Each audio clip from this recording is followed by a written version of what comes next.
하나님 말씀 봉독하겠습니다. 창세기 2장 1절에서 3절까지의 말씀입니다.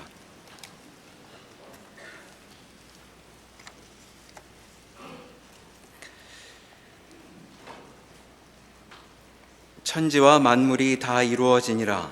하나님이 그가 하시던 일을 일곱째 날에 마치시니 그가 하시던 모든 일을 그치고 일곱째 날에 안식하시니라. 하나님이 그 일곱째 날을 복되게 하사 거룩하게 하셨으니 이는 하나님이 그 창조하시며 만드신 모든 일을 마치시고 그날에 안식하셨음이니라. 아멘. 오늘 함께 읽었던 본문의 말씀을 보면 하나님의 창조 사역이 다 이루어졌다고 선포하시는 말씀이 나오고 있습니다. 하나님은 6일 동안의 창조 사역을 마치시고 제7일째 안식하셨습니다. 오늘 하나님의 안식에 대한 내용을 살펴보고자 하는데, 오늘 말씀에서 우리가 중점을 두고자 하는 것은 이것입니다.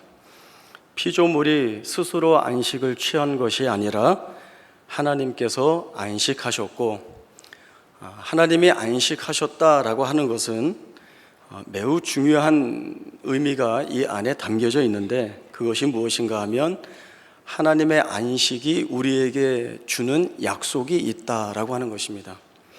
어떤 약속인가 하면 하나님께서 안식하심으로써 우리에게 주어진 안식이 그저 하루를 일하지 않고 쉬는 곳으로 지낸다는 의미가 있는 것이 아니라, 하나님이 주신 안식을 취할 때마다 하나님이 우리의 창조주이신 것을 기억하게 하시고, 또 창조주이신 하나님이 내 생애에 부어주시는 참된 안식과 평강, 쉼이라는 것이 무엇인지를 알게 하셔서 우리로 하여금 이 하나님으로 사는 것이 가장 기쁘고 복되다는 고백을 하게 하시겠다는 약속이 있다는 것입니다.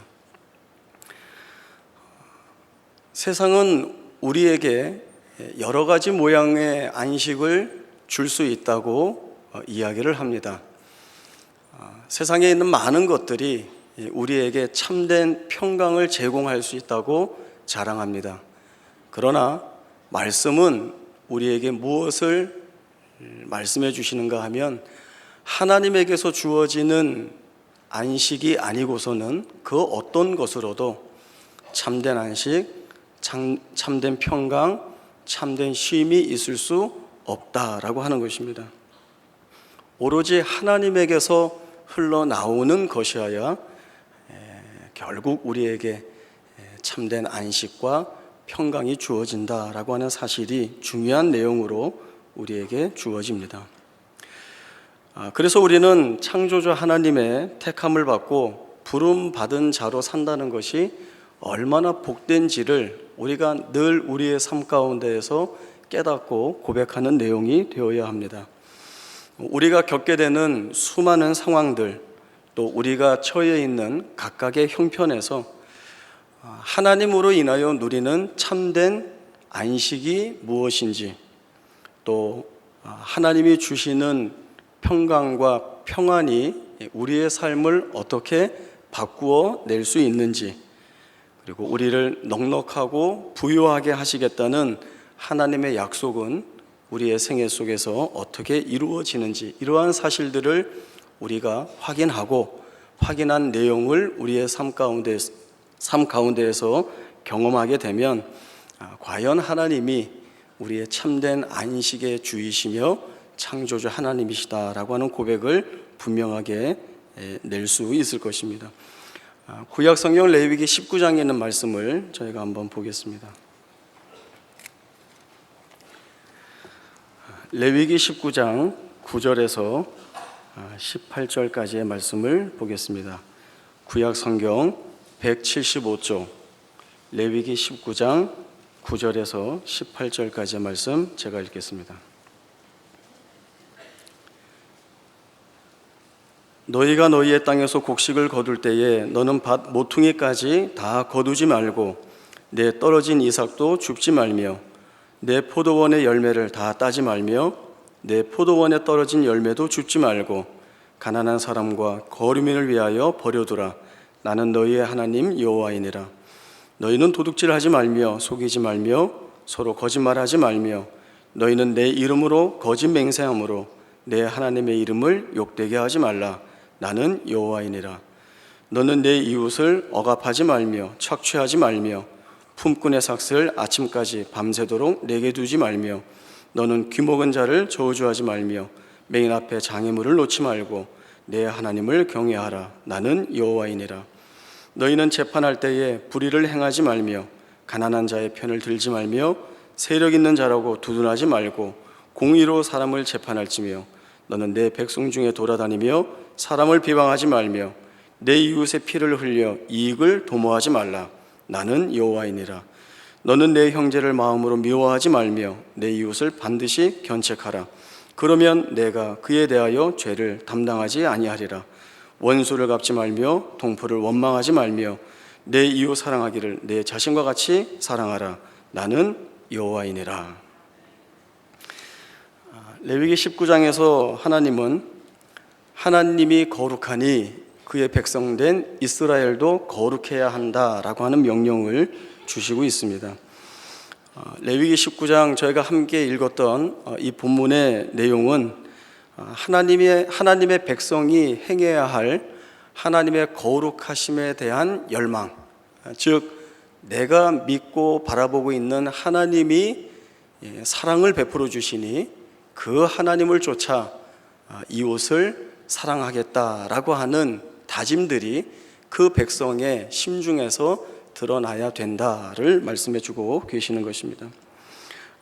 물론 그렇습니다. 하나님의 백성답게 그 거룩하심을 쫓아 사는 것이 대단히 중요합니다. 그러나 이 주어진 말씀에서 1차적으로 확인해야 할 것이 무엇인가 하면 우리에게 이러한 명령과 요구를 주시는 하나님이 우리에게 어떤 하나님이신가라고 하는 것을 먼저 보아야 하는 것입니다. 여기 말씀에 보면 하나님의 명령이 이렇게 주어집니다. 너희가 너희의 땅에서 곡식을 거둘 때에 너는 밤 모퉁이까지 다 거두지 말고 내 떨어진 이삭도 줍지 말며 내 포도원의 열매를 다 따지 말며 내 포도원에 떨어진 열매도 줍지 말고 가난한 사람과 거류민을 위하여 버려두라. 나는 너희의 하나님 여호와이니라.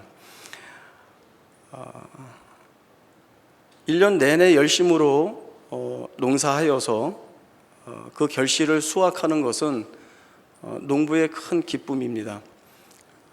하나님께서 이스라엘에게 주시는 말씀이 무엇인가 하면 너희가 그 결실을 수확할 때에 남겨두라라고 하는 말씀을 주시고 있습니다.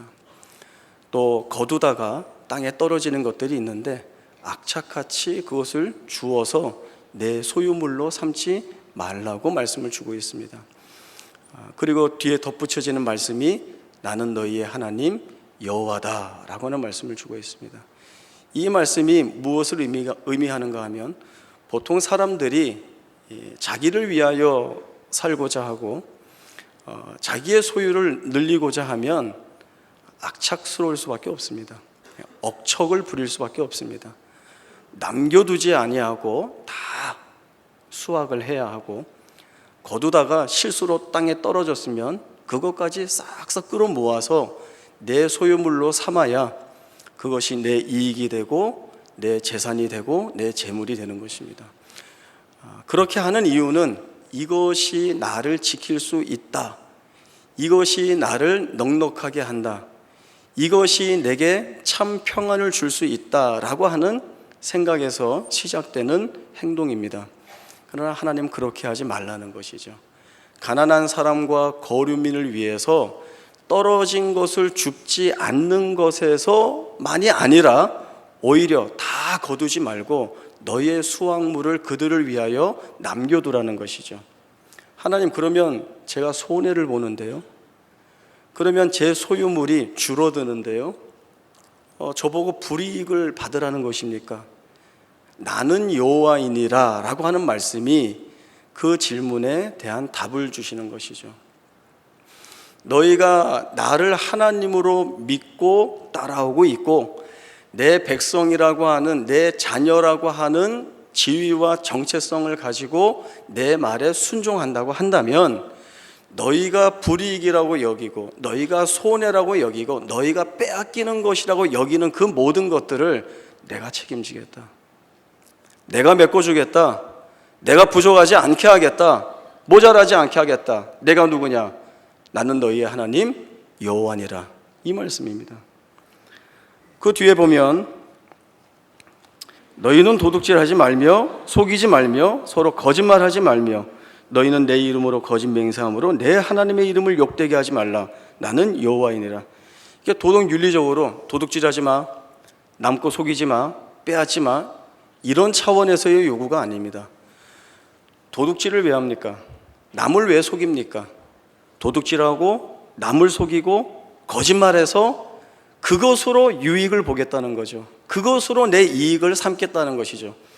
그렇게까지 해서 너 유익을 삼지 말아라. 너 그거 하지 않고도 너의 필요한 것과 너의 부요와 풍성을 내가 책임지겠다. 나는 여호와이니라. 이 말씀인 것입니다. 우리가 자꾸 속고 시험 받는 것이 무엇인가 하면 내가 내 자신을 책임지겠다라고 하는 것이죠. 내가 내 자신을 책임져서 내 삶을 주도 있게 이끌어가고 보낼 거 보내고 들어올 거 들어오고 줄 거 주고 받을 거 받고 정확하게 해서 어느 것 하나도 흐트러짐이 없이 계산을 딱딱 맞추어서 내가 책임지고 살겠다. 이것이 늘 우리의 마음속에 정당한 거야, 그게 맞는 거야, 원래 그렇게 사는 거야 라는 생각을 하게 됩니다. 그러나 우리의 삶은 우리가 책임지지 않습니다. 왜냐하면 우리 인생의 주인이 내 자신이 아니기 때문에 그렇습니다. 우리가 창세기를 살펴보고 있지만 하나님께서 우리의 창조주이시고 나를 지으신 분이십니다. 나는 피조물이며 그분의 지음받은 존재입니다. 나의 창조주이시다라고 하는 것은 내가 너를 지었어, 이러한 내용만 말씀하고 계시는 것이 아니라 지은 존재에 대한 모든 소유권 그리고 모든 책임, 이 모든 것이 창조주에게 있는 것입니다. 그래서 내가 내 삶을 책임지는 것이 아니라 창조주이신 하나님께 내 삶을 맡기고 사는 것이 정당하고 옳은 길입니다. 그러니까 하나님이 우리의 인생을 어떻게 책임지십니까? 우리 주님이 말씀을 해주셨죠. 마태복음 6장 25절에 있는 말씀 보겠습니다. 신약 성경 8쪽 마태복음 6장 25절부터 34절까지의 말씀 보겠습니다.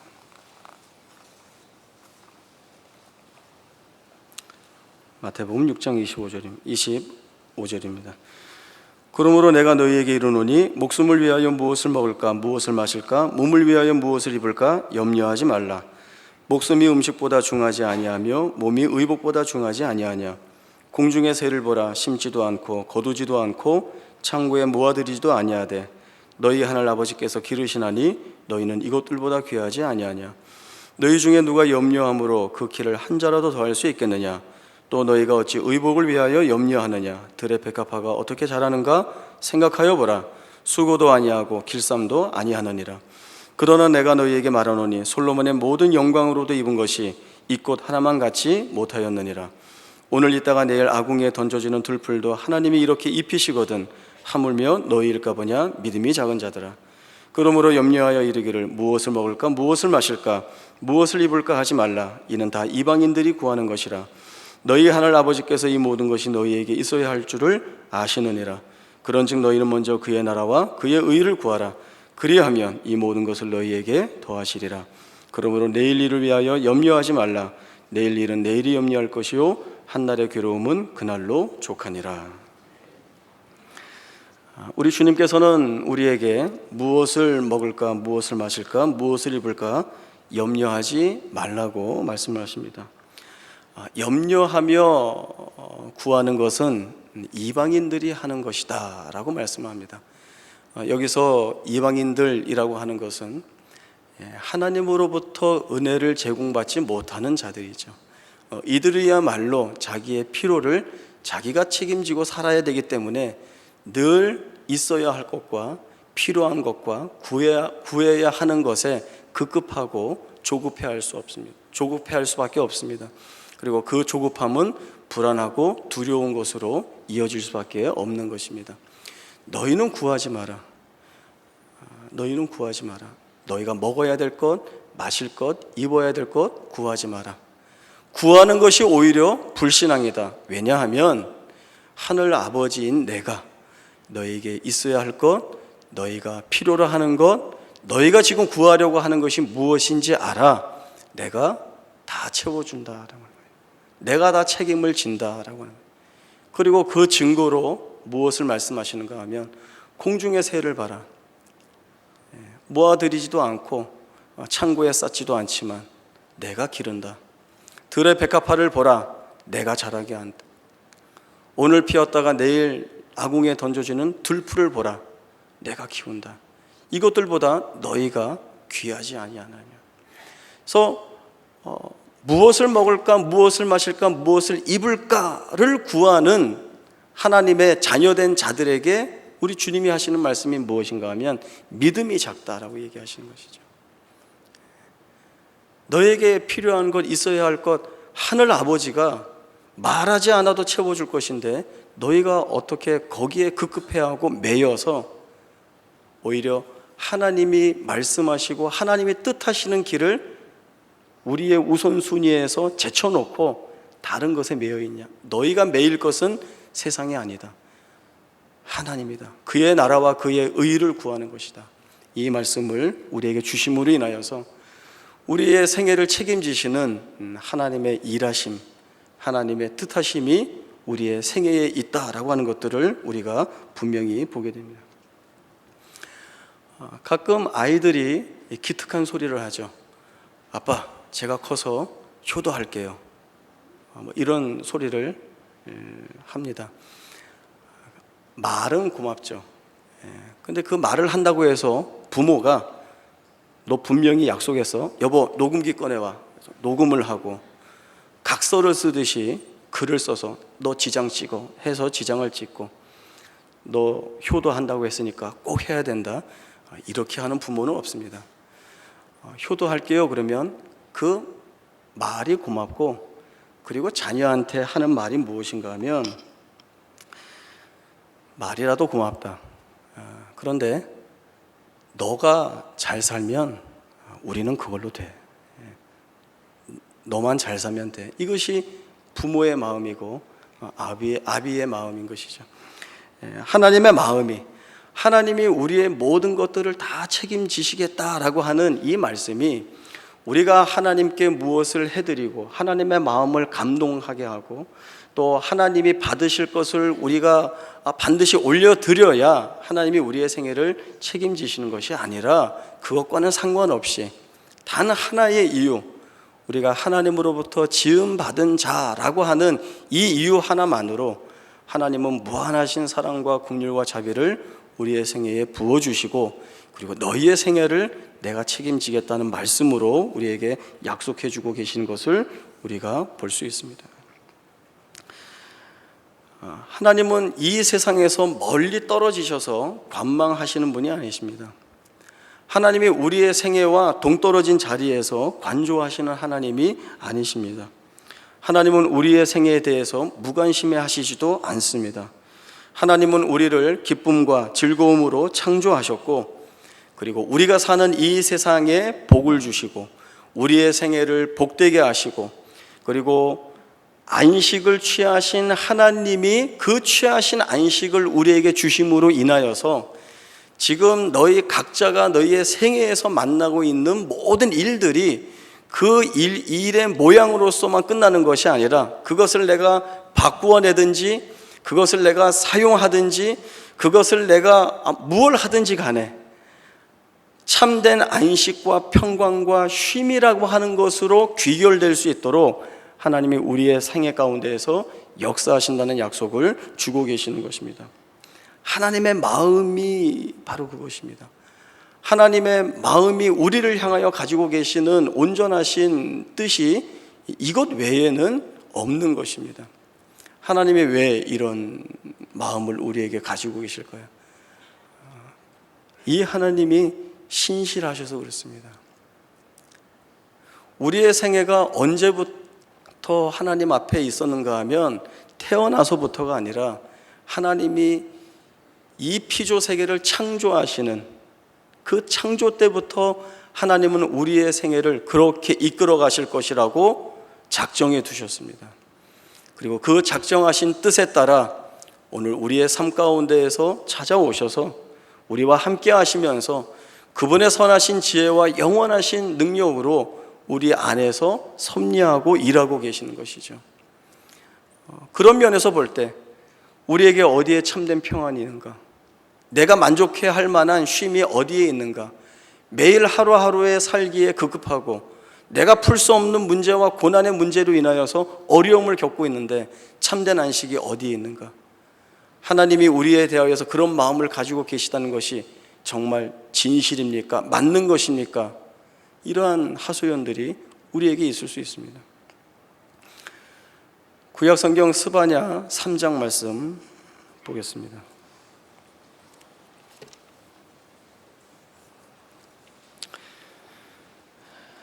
구약성경 1308쪽 스바냐 3장 8절부터 17절까지의 말씀 제가 읽겠습니다.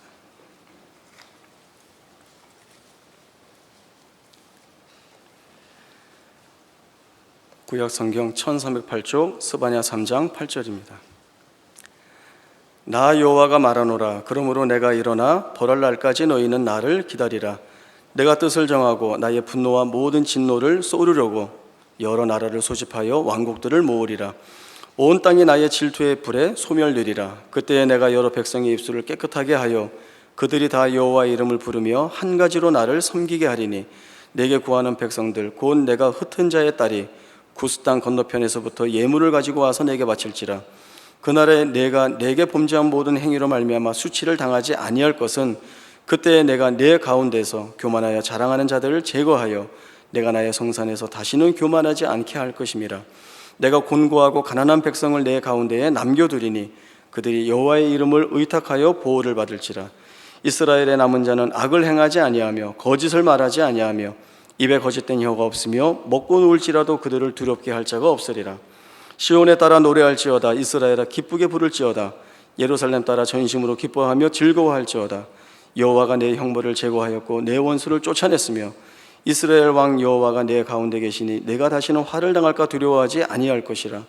그날에 사람이 예루살렘에 이르기를 두려워하지 말라. 시온아 내 손을 늘어뜨리지 말라.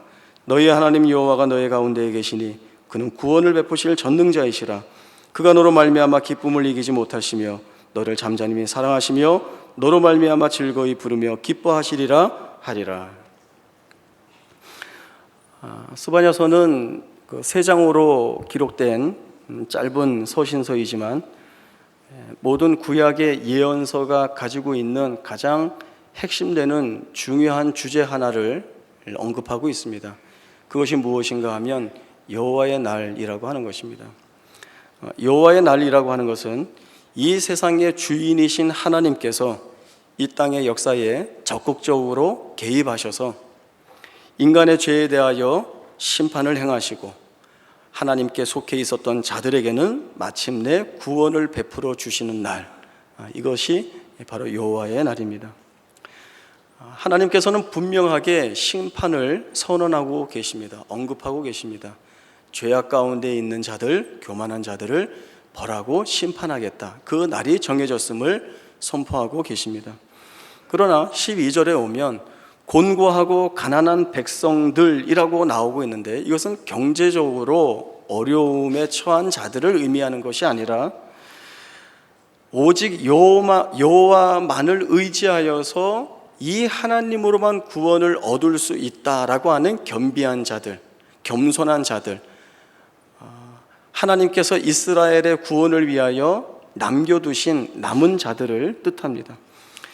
이들은 어떤 이유나 조건이나 업적이 있어서가 아니라 오직 하나님의 자비하신 사랑과 긍휼 때문에 이 구원의 은혜를 입는다라고 하는 것을 고백하게 합니다.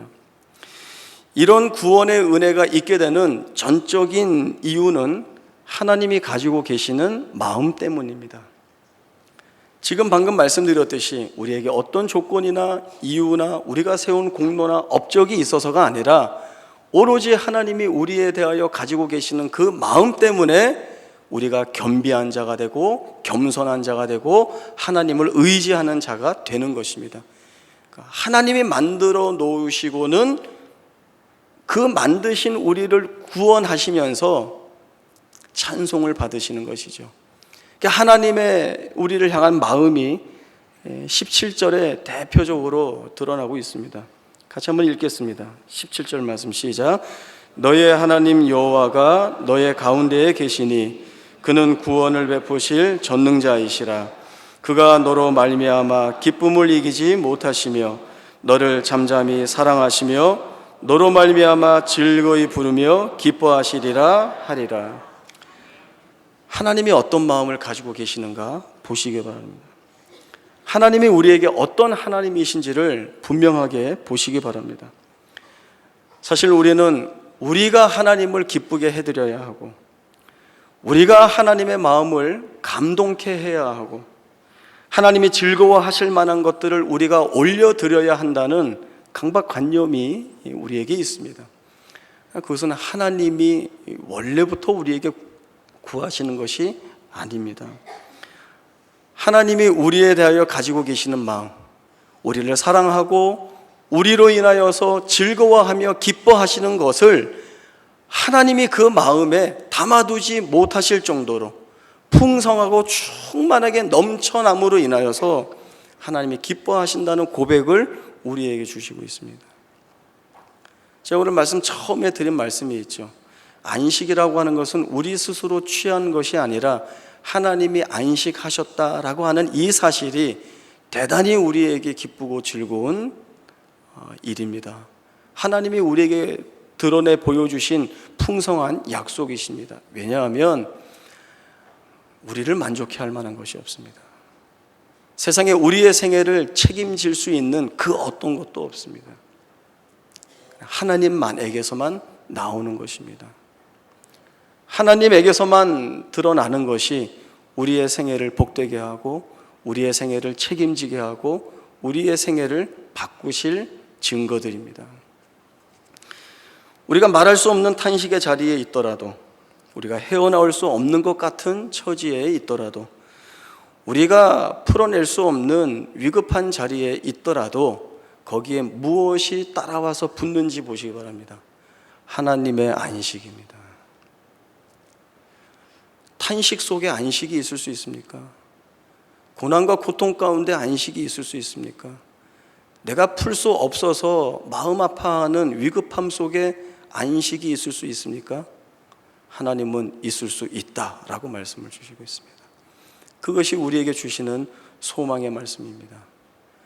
너희가 말할 수 없는 탄식 가운데 있다 할지라도 너희가 헤어나올 수 없는 고난과 고통의 자리에 있다 할지라도 너희가 풀어낼 수 없는 위급한 자리에 있다 할지라도 하나님이 하나님의 안식이라는 은혜를 더하여 주시면 우리가 그 자리에서 무엇을 만들어내게 되는가 하면 헤어나오게 되고 견딜 수 있게 되고 감내할 수 있게 되고 그리고 이기게 될 수 있게 되고 그리고 그러한 자리에서조차 감사할 수 있게 만드실 하나님의 인도하심과 은혜가 있다라는 사실을 우리가 놓쳐서는 안 되는 것입니다. 우리에게 참된 안식과 평강을 약속하신 하나님의 사랑과 능력과 그 힘이 오늘 나의 생애를 붙잡고 계시다는 것을 분명하게 바라보시기 바랍니다. 내가 서 있는 이 자리에서 내가 소망을 둘 수 없는 이 자리에서 하나님이 안식을 더하셔서 그 안식의 약속을 통하여서 내 삶을 바꾸어 내실 것이라는 이 사실을 바라보시기 바랍니다. 하나님의 일하심에 대한 기대를 가지시기 바랍니다. 그리고 이 사실들을 언젠가 우리의 삶 가운데에서 확인하게 되고 경험하게 된다면 우리는 그 하나님의 안식이 갖는 그 참된 뜻이 무엇인지 알게 됨으로 인하여서 내가 오늘 서 있는 자리, 내가 오늘 처해 있는 처지가 어떠한지와는 상관없이 기뻐하며 자랑하며 즐거워하며 담대한 생애를 살아갈 수 있게 됩니다. 이것이 무엇에서 기인된 것인가 하면 하나님이 안식을 하셨다라는 데에서 주시는 은혜입니다. 우리에게 풍성하게 주어진 이 은혜를 쫓아 하나님께 감사하고 우리의 생애를 기쁨으로 고백할 수 있는 복된 자리에 함께 설 수 있기를 바랍니다. 기도하겠습니다. 하나님 아버지, 은혜를 감사합니다. 세상에는 우리에게 참된 안식과 평강을 줄 것이라고 우리를 속이고 미혹하게 하는 것들이 많이 있습니다. 그러나 창조주이시며 모든 피조 세계의 주인이 되시며 우리의 생애를 책임지시는 하나님, 이 하나님에게서만이 참된 안식과 평강과 평안과 쉼이 주어진다는 말씀을 오늘 저희가 보았습니다. 이 말씀을 통하여서 담대해질 수 있기를 소원합니다. 우리가 서 있는 자리, 우리의 형편이 어떠하든지와 상관없이 우리 하나님께서 안식을 더하여 주실 때에 우리로 하여금 그 자리에서 불평과 원망하지 않고 두려워하지 않고 오직 담대함으로 하나님께 찬송과 영광을 돌릴 수 있는 존재로 거듭날 수 있음을 믿습니다. 이 믿음의 길 지키며 기쁨과 즐거움으로 하나님 쫓아 살아가는 우리의 복된 생애가 되게 하여 주옵소서. 거룩하신 예수님의 이름으로 기도하옵나이다. 아멘.